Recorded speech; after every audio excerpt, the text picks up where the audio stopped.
Le Premier ministre, l'ambassadeur Alamaï Alina, a présidé officiellement la cérémonie marquant la construction de la centrale solaire photovoltaïque de 50 MW à Djarmaya ce 4 décembre 2024. Précision dans un instant.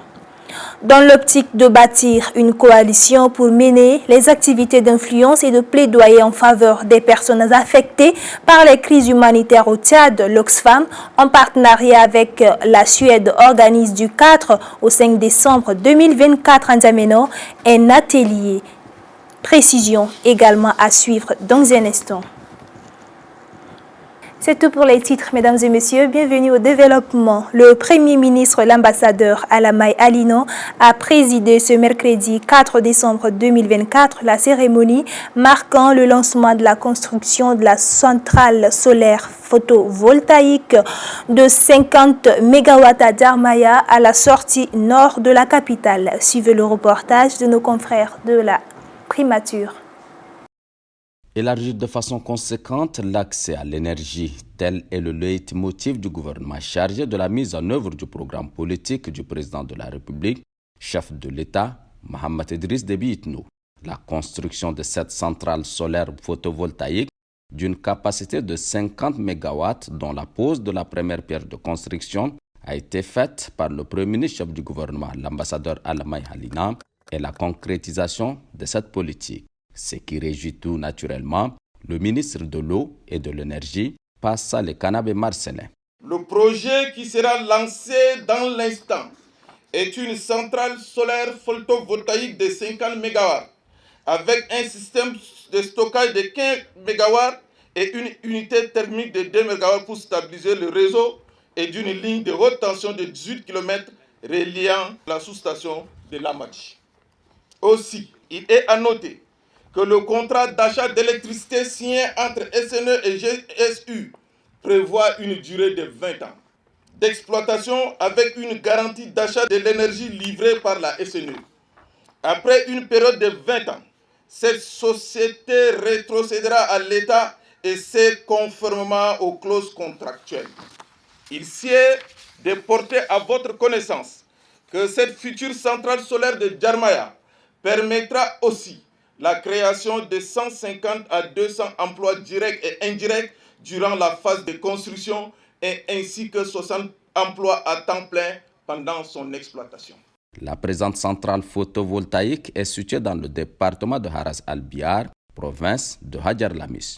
Au-delà de l'énergie qu'elle produira, cette centrale solaire crée de la main-d'œuvre pour la population locale. Au nom de la population de cette province, le préfet de Haras Al-Biar, Abakar Jim Haliki, s'est réjoui de ce projet qui s'inscrit en droite ligne de la politique du chef de l'État et permettra de booster l'économie nationale. C'est avec une immense joie et une profonde fierté que je prends la parole aujourd'hui pour souhaiter la bienvenue à son Excellence, Monsieur le Premier ministre à Djarmaya, à l'occasion de cette cérémonie historique marquant la pose de la première pierre de la centrale solaire. Ce projet ambitieux est porteur d'espoir et du développement durable pour notre province et pour l'ensemble de notre pays. La centrale solaire photovoltaïque de Djarmaya sera construite sur une superficie de plus de 1000 m². Elle est financée par les Émirats arabes unis. Le délai de construction de cette centrale est de 10 mois. Suivez à présent un extrait du Premier ministre, l'ambassadeur Alamaï, lors de la cérémonie officielle marquant le lancement de la construction de la centrale solaire. Les impressions sont de joie parce que c'est le programme politique du président de la République, chef de l'État, qui est en train de se réaliser par les multiples poses de pierres de construction de l'énergie, de l'eau. Je suis à ma 3e pose de pierre en ce qui concerne l'énergie. Vous comprendrez aisément que le chef de l'État ne lésine pas pour mettre en pratique les promesses qu'il a faites à la population, puisque l'énergie est à l'origine de tout développement. C'est tout à fait normal que le chef de l'État fait de ça la priorité de priorité de son programme politique. En tant que gouvernement, nous sommes chargés de la mise en œuvre de ce programme. C'est pourquoi vous avez vu l'ensemble du gouvernement qui est ici présent, parce que quand il s'agit de la question de l'eau et de l'énergie, c'est l'ensemble du gouvernement qui est impliqué. Au passage, je voudrais donc remercier le gouvernement émirati à travers son chef de l'État, le président Nahyan et le président Mohamed, qui ont une relation très fraternelle qui se matérialise souvent par des actions concrètes, comme celle que nous sommes en train de vivre en ce moment. Cette relation dynamique très agissante, nous souhaitons qu'elle se perpétue au bénéfice des deux peuples. Cette centrale que nous venons de poser la pierre sera concrétisée selon l'entreprise chargée de la construction en moins de 10 mois, ce qui va donner un ouf de soulagement à la population tchadienne qui bientôt entrera dans la phase de canicule.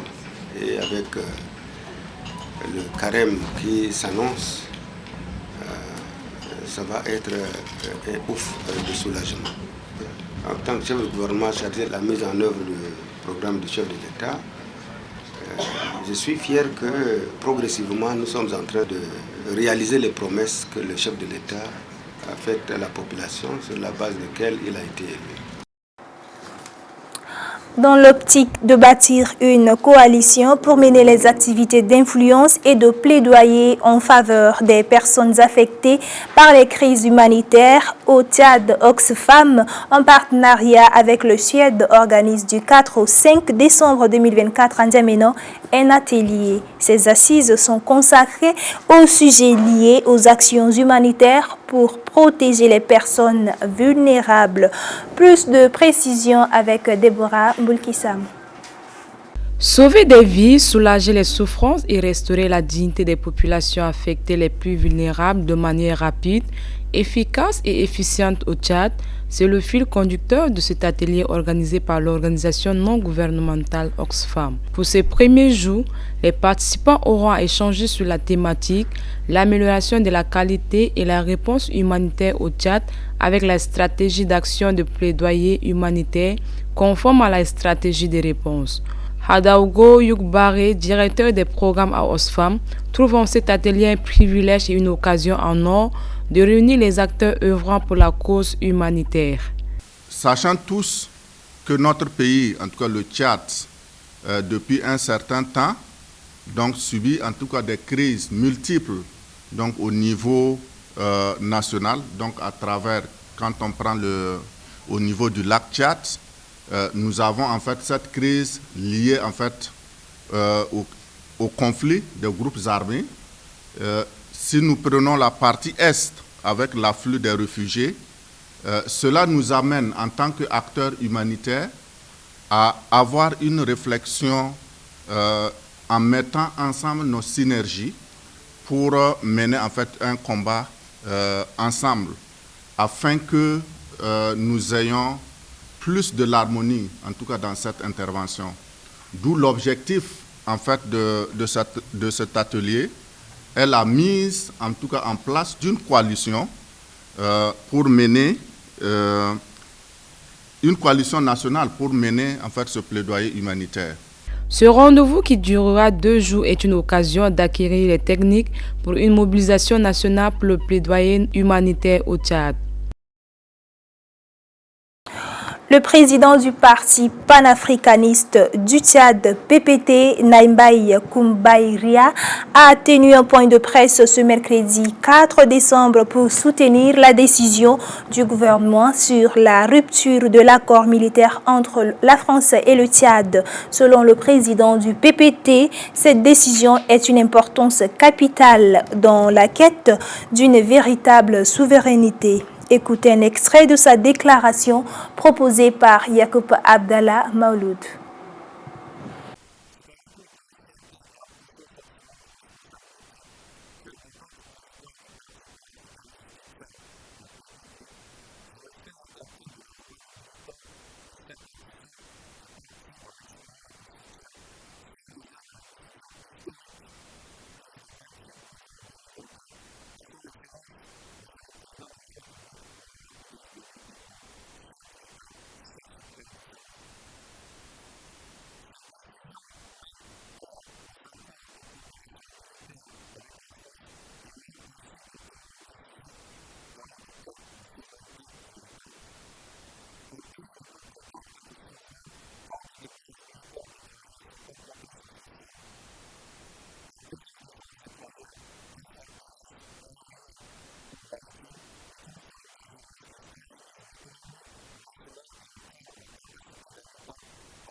Après la proclamation de la date de campagne des élections législatives et locales proclamée par l'Agence nationale de gestion des élections ANGE, Abakar Mahamat Abderrahmane, conseiller national, se félicite du processus des élections qui vont bon train. On l'écoute.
Mardi 3 décembre 2024, le gouverneur de la province du Bata, le général Amat Goukouni Mourali, a présidé la cérémonie officielle d'ouverture du centre privé de formation professionnelle Sadna à Ati. Cet événement a rassemblé plusieurs autorités locales. La correspondance de Abderrahmane Mustafa Abderrahmane sur place.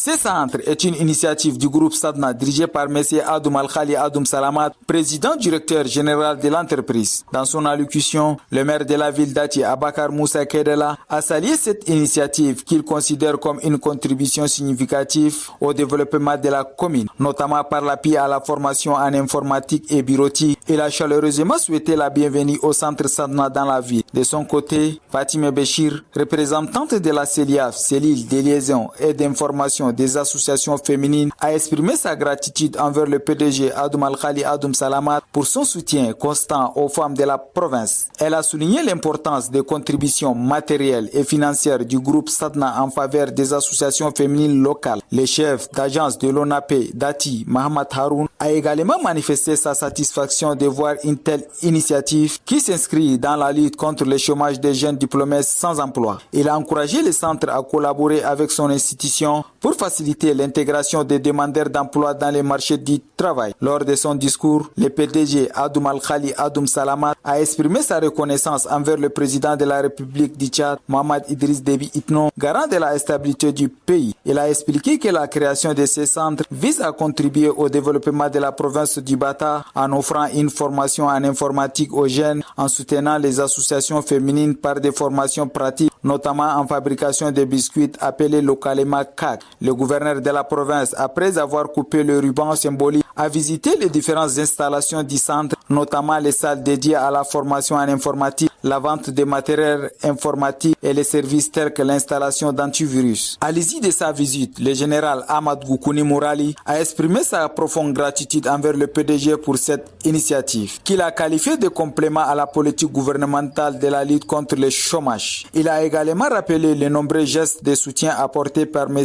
Adoum Al-Khali Adoum Salamat à la province du Bata, notamment en réponse aux incendies du marché moderne d'Ati et aux inondations. Les ateliers Toumaï se tiennent depuis le 2 décembre à la résidence PL dans le 7e arrondissement de N'Djamena. Un laboratoire cinématographique qui réunit les professionnels du monde du 7e art issus des différents pays du Sahel que je vous invite à découvrir dans ce reportage de Néronel Flora. À sa 3e édition, les ateliers Toumaï constituent un laboratoire dédié au développement et à la production de projets cinématographiques. Leur objectif est de renforcer la compétitivité des réalisateurs de la région du Sahel. Chaque année, ce projet offre aux réalisateurs et producteurs de films l'opportunité d'aborder les thématiques qui impactent la société. Le promoteur des ateliers Toumaï Aaron Padake présente les objectifs de cet atelier. C'est de contribuer à la redynamisation du secteur du cinéma au Tchad, d'abord dans le domaine de la formation, parce qu'il faut qu'il y ait de formation. Et on a des jeunes vraiment qui brillent d'envie de faire des films, mais qui ne savent pas par quelle porte il faut passer pour pouvoir faire ces films-là. Donc il y a un projet d'école de cinéma au Tchad. Donc en attendant que ce projet de l'État soit mis sur pied, ça ne nous empêche pas. Et nous, les associations de réalisateurs, le collectif des réalisateurs, de pouvoir se mettre ensemble pour proposer des plateformes. Et c'est le cas avec les ateliers de Toumaï. Catherine Sourala, formatrice de cet atelier, quant à elle, donne ses motivations. J'ai rencontré Aaron au Festival de Cannes et il avait vraiment la passion du cinéma, il savait transmettre ça et il m'a invitée. Au départ, je me suis même demandé si j'étais suffisamment légitime parce que je suis allée voir ce qu'il avait fait les 2 années précédentes et il a vraiment, ce lab est riche en expérience et les gens qui viennent ont déjà un très bon niveau. Donc je me suis dit que ça serait intéressant pour moi de pouvoir en fait être présente pour soutenir, mais je savais que j'allais recevoir beaucoup. Et c'est ce qui m'a motivée, c'est que c'est vraiment une expérience cinématographique mais interculturelle aussi. Zouyane Esther, auteure camerounaise du projet de film documentaire Fadaman, livre ses impressions. La formation ne fait que continuer et mes impressions jusqu'à ce jour sont très bonnes déjà parce que je me rends compte qu'il y a des choses qui devraient être faites pour que ce soit une œuvre parfaite, que ce soit une œuvre cinématographique. Chaque année, les ateliers de Toumaï ont pour objectif de sélectionner 10 projets et de les accompagner. Ce laboratoire est spécifiquement dédié aux porteurs et porteuses de projets cinématographiques originaires du Sahel et ses environs. Les pays ciblés sont le Tchad, le Cameroun, la Côte d'Ivoire, le Sénégal, le Mali, la Mauritanie, le Niger, le Soudan, la République centrafricaine et le Burkina Faso. Rendons-nous au Cameroun cette fois. Malgré la vie chère et les clients qui se font rares, le marché de Poumon au Cameroun continue de desservir ses populations et les commerçants se font tout de même des chiffres. Notre correspondant Joël Godimana y a fait un tour. Son reportage. Carrefour du département de la Sanaga-Maritime, le marché de Pouma est l'un des réservoirs de ce département éponyme. Ici, les commerçantes font face à la vie chère. Nous en sortons très bien. Il y a la clientèle, nous vendons bien et ça nous aide à nous débrouiller. Je m'en sors un peu, mais pas comme avant. Mais je ne refuse pas parce que le bon Dieu me donne. Je peux vendre même 30 kilos, même 2 jours, ou bien un seul jour, quand le marché donne. Le manque de clientèle et le coût élevé des taxes par les communes imposent parfois la non-stabilité des prix des denrées qui se voient souvent doubler, voire même tripler. Je pense à aider à 19 500. Avant c'était moins cher, mais maintenant là c'est cher. 30 kilos on prend ça frais et on fume avec le bois. Maintenant on vient vendre. Pour offrir le meilleur, pendant les fêtes d'année qui approchent à grands pas, le marché fait son plein. Poissons fumés, en passant par les vivres frais, les commerçants comptent satisfaire leur clientèle.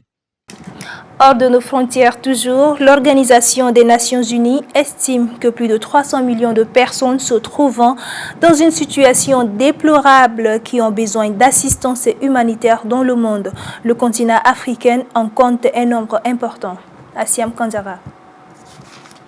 Les Nations Unies exigent une enveloppe de 47 milliards de dollars pour répondre à la multiplication des crises humanitaires. La majorité d'entre elles se concentrent en Afrique.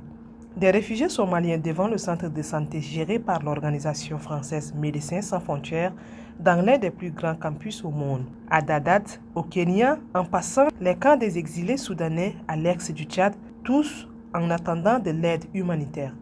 Au total, 300 millions de personnes auront besoin d'être assistées humanitairement en 2025 du fait des guerres et des conséquences du changement climatique. Selon les estimations dévoilées mercredi 4 décembre par le Bureau des affaires humanitaires, un chiffre comparable à celui de l'année qui s'achève et qui confirme une situation humanitaire mondiale dont la gravité est sans précédent. En 10 ans, la population concernée a été multipliée par 6 et le nombre de pays concernés est passé de 22 à 72. C'est la fin de ce journal, mesdames et messieurs. Merci à vous de l'avoir suivi. Restez en compagnie de nos programmes sur Tchad 24 International.